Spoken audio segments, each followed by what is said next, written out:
एक जंगल में भोलू हाथी रहता था। उसका व्यवहार जंगल के सभी जानवरों के साथ बहुत अच्छा था। इसी घने जंगल में हरी घास पत्तियां खाता और पानी पीकर अपना जीवन सुख शांति के साथ व्यतीत कर रहा था। किसी भी जानवर पर मुसीबत आने पर भोलू हाथी सबकी मदद करता। एक बार भोलू हाथी खा पी कर जंगल में टहल रहा था। तभी हाथी को किसी के जोर जोर से चिल्लाने की आवाज सुनाई पड़ी। हाय हाय रे मर गया रे। अरे ये किसकी आवाज है? लगता है कोई मुसीबत में है। चलकर मुझे देखना चाहिए। ऐसा बोलकर भोलू हाथी आवाज की दिशा में ही चल पड़ता है। थोड़ी दूर जाने के बाद भोलू हाथी को एक मगरमच्छ दिखाई पड़ता है। मगरमच्छ के ऊपर एक बड़ा सा भारी पत्थर रखा हुआ था और वो जोर से चिल्ला रहा था।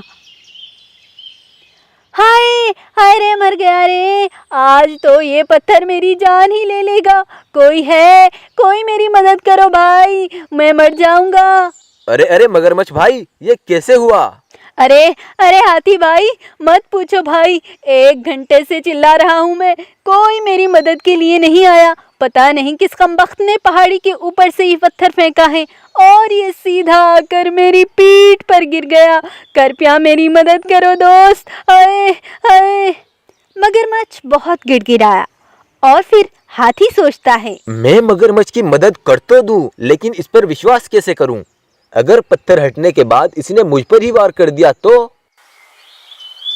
हाथी भाई क्या सोच रहे हो? मुझे पता है तुम यही सोच रहे होंगे कि पत्थर हटने के बाद मैं तुम्हें नुकसान पहुंचा दूंगा, लेकिन मेरा यकीन करो भाई, मैं तुम्हें कोई नुकसान नहीं पहुंचाऊंगा। मैं तुमसे वादा करता हूं।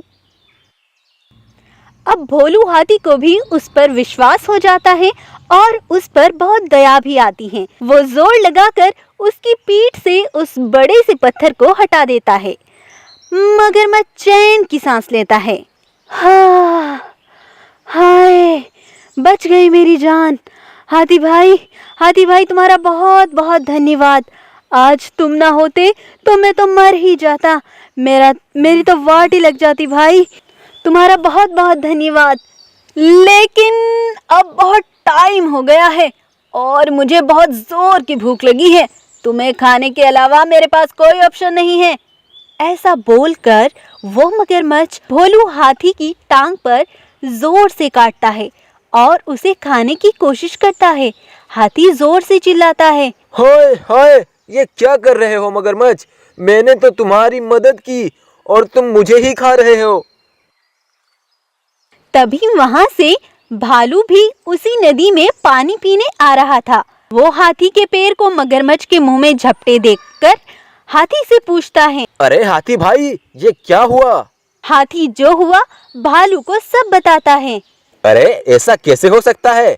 मैंने तो सुना था सिर्फ हाथी लकड़ियां ही उठाता है, ये पत्थर कैसे हटा दिया? हाँ, ये सही कह रहा है। क्यों हाथी भाई, क्या तुम मुझे ये दोबारा करके दिखा सकते हो? क्योंकि मुझे तो बिल्कुल भी यकीन नहीं हो रहा। मगरमच्छ मान जाता है और हाथी दोबारा से उस पत्थर को मगरमच्छ की पीठ पर रख देता है। जैसे ही वो भारी पत्थर उसकी पीठ पर रखा जाता है, वो जोर जोर से दर्द से चिल्लाने लगता है।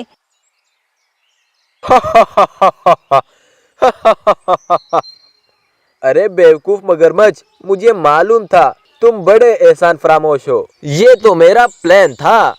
इस तरह भालू की होशियारी से भोलू हाथी की जान बच जाती है और मगरमच्छ को दर्द से चिल्लाते हुए छोड़कर वो दोनों वहां से चले जाते हैं।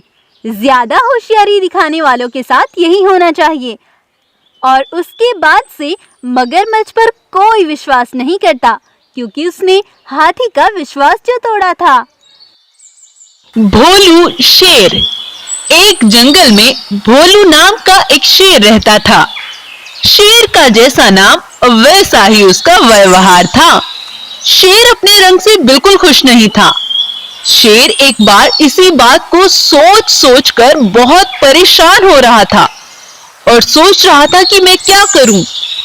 तभी शेर के पास एक खरगोश आकर बोलने लगा। क्या हुआ महाराज, इतनी देर से क्या सोच रहे हो? क्या बताऊं खरगोश, मैं अपने इस रंग से बहुत परेशान हूँ। क्या बस इतनी सी बात? महाराज देखो मेरा रंग कितना सुंदर है, क्यों ना तुम मेरे जैसे ही हो जाओ। मेरे सफेद रंग से लोग मुझे बहुत पसंद करते हैं और मेरा सफेद रंग सबके दिलों पर छाया हुआ रहता है। खरगोश तुम सही कहते हो, मुझे अब ऐसा ही करना चाहिए। शेर खरगोश की बात मानकर अपना रंग सफेद कर लेता है और अपनी गुफा से बाहर निकलता है। तभी उसे एक भालू दिखाई देता है और भालू शेर से बोलता है, अरे महाराज ये क्या सफेद रंग? बोला सफेद रंग भी कोई रंग होता है? शेर महाराज तुम पर यह रंग बिल्कुल भी अच्छा नहीं लग रहा, क्यों ना तुम मेरे रंग में रंग जाओ और मेरे जैसे हो जाओ। शेर भालू की बातों में आकर खुद को हरे रंग में बदल देता है। शेर को हरे रंग में खड़ा देख बिल्ली शेर से जाकर, ये क्या महाराज, हरा रंग भला, हरा रंग भी कोई रंग होता है? शेर का हरा रंग तो बिल्कुल अच्छा नहीं लगता। मुझे देखो, मुझे सभी इंसान अपने घर में पालते हैं क्योंकि मेरा रंग पीला है और पीला रंग तो सभी को पसंद आता है। आपको बस मेरे रंग में रंगना चाहिए क्योंकि मेरे जैसा सुंदर रंग जंगल में किसी और का नहीं है।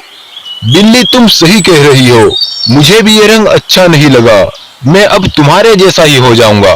भोलू शेर बेचारा बिल्ली की भी बात मान लेता है और पीले रंग में बदल जाता है। अब चूंकि शेर का नाम तो भोलू है, जैसा उसका नाम उस पर ऐसा ही उसका प्रभाव भी पड़ता है। वो हर किसी की बात मान लेता है। तभी शेर के पास एक गाय जाकर बोली, शेर महाराज तुम भी कितने मासूम हो, सभी की बातों में आ जाते हो। तुम्हारा अपना रंग बहुत अच्छा था, तुम दूसरों की बातों में मत जाओ। तुम जैसे हो वैसे ही सुंदर हो और भला तुम तो जंगल के महाराजा हो, तुम्हारे रंग को कोई झुठला नहीं सकता। तुम्हारा जो रंग है वो सबसे सुंदर है। हाँ तुम बिल्कुल सही कह रही हो, मुझे किसी की भी बातों में नहीं आना चाहिए। तुमने ही मुझे सही बात बताई है, तुम्हारा बहुत शुक्रिया। फिर शेर अपनी असली रंग में खुद को बदल देता है और खुशी से अपने रंग को स्वीकार करता है और खुशी खुशी रहने लगता है। हमें किसी की भी बातों में नहीं आना चाहिए क्योंकि हजारों में से एक ही होता है जो हमें सही बात बताता है।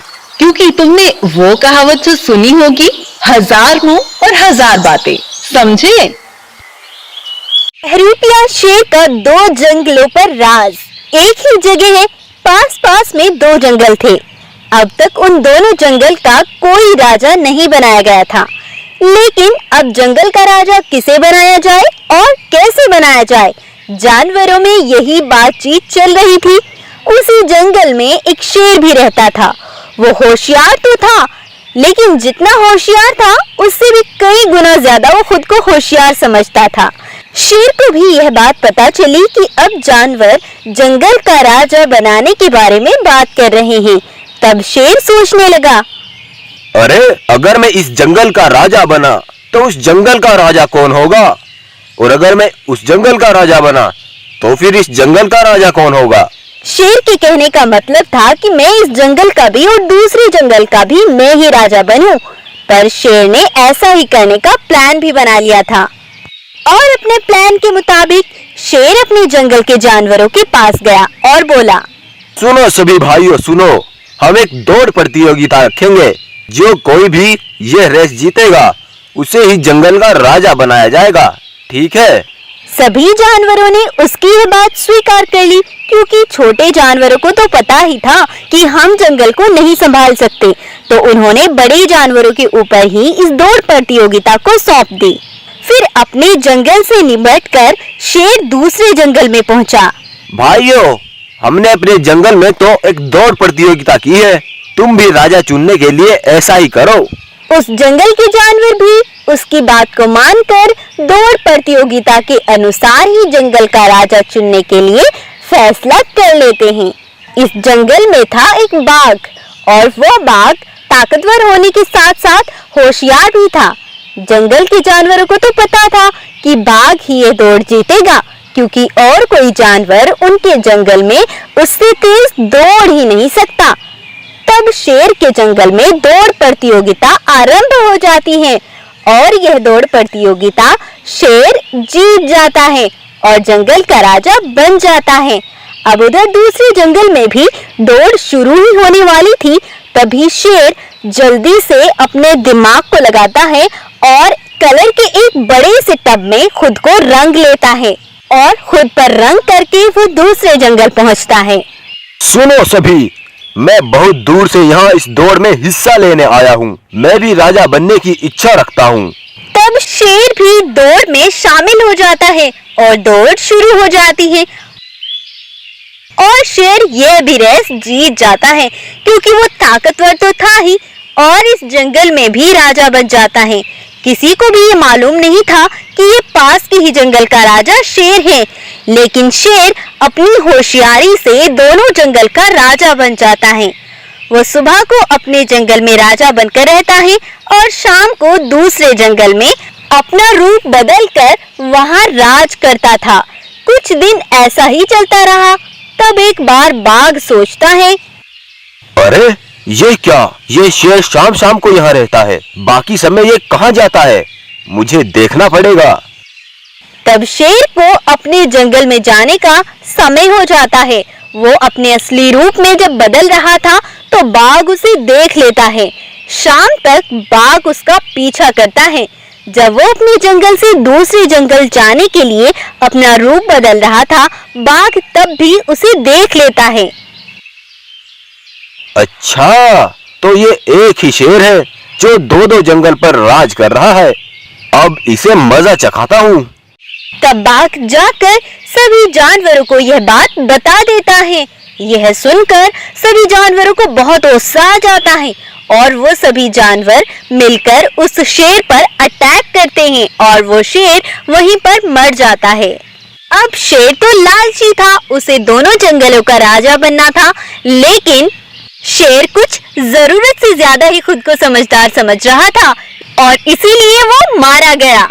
तो इस कहानी से आपको शिक्षा मिलती है कि कभी भी दूसरों को बेवकूफ नहीं बनाना चाहिए। अगर आपको ये कहानी अच्छी लगी है तो इसको